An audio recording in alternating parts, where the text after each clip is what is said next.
আমরা গণতন্ত্রকে ফিরিয়ে আনার জন্য জিয়ার সৈনিকেরা আরেকটি যুদ্ধ করব। যত ষড়যন্ত্রই করেন না কেন, জেলে জেলে গিয়ে আমাকে অফার করেছেন, এরকম আরো কত নেতাকে অফার করেছেন, কিন্তু জিয়ার একটি সৈনিককে আপনারা নাড়াতে পারেন না, পারবেন না ইনশাআল্লাহ। এবং আগামী দিনে রাষ্ট্রনায়ক জনাব তারেক রহমানের পক্ষ থেকে আপনাদের সবাইকে প্রাণ ঢালা শুভেচ্ছা।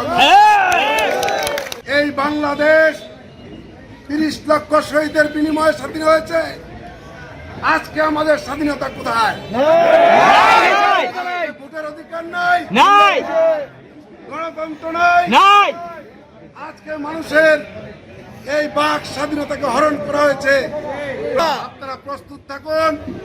আমি বলি আগামী দিনে কথা হবে রাজপথে, দেখা হবে রাজপথে, মিছিলে মিছিলে।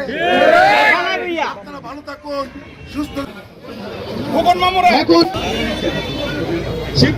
শিবপুর সরকারি শহীদাসাদ কলেজ টাউন দিয়ে দিও আজকে।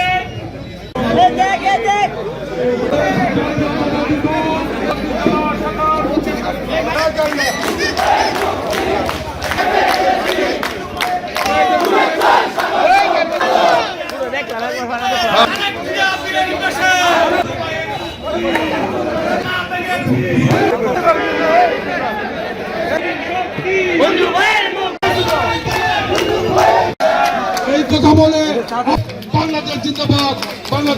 সরকারের নির্বাচনকে আপনারা বয়কট করেছেন, 10% ভোট হয় নাই। সে কারণে জাতীয়তাবাদী দল